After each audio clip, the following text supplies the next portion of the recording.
Right breaking చూస్తున్నాం. నగరవాసులకు metro ఛార్జీల మోత తప్పదా? ఇక నుంచి తప్పదు. జంట నగరాల పరిధిలో నిత్యం లక్షల్లో జనం మెట్రో రైల్లో ప్రయాణిస్తున్నారు.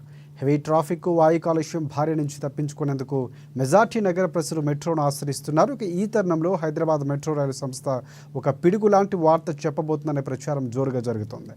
ఇక వివరాలకు వెళితే గత ఫైనాన్షియల్ ఇయర్ ముగిసే సమయానికి మెట్రో రైలు నిర్మాణ సంస్థ అయిన ఎల్ఎన్టీ 6,500 కోట్ల రూపాయల నష్టాల్లో ఉన్నట్లుగా ఇటీవల ప్రకటించింది.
రైట్ నగరవాసులకు మెట్రో ఛార్జీల మోత తప్పదా? ఇక నుంచి తప్పదు.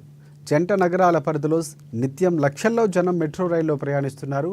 ఇక హెవీ ట్రాఫిక్, వాయు కాలుష్యం బారి నుంచి తప్పించుకునేందుకు మెజార్టీ నగర ప్రజలు మెట్రోను ఆశ్రయిస్తున్నారు. ఈ తరుణంలో హైదరాబాద్ మెట్రో రైలు సంస్థ ఒక పిడుగు లాంటి వార్త చెప్పబోతున్న ప్రచారం జోరుగా జరుగుతుంది. ఇక వివరాల్లోకి వెళితే గత ఫైనాన్షియల్ ఇయర్ ముగిసే సమయానికి మెట్రో రైలు నిర్మాణ సంస్థ ఎల్ఎన్టీ 6,500 కోట్ల రూపాయల నష్టాలు ఉన్నప్పుడు ఇటీవల ప్రకటించింది.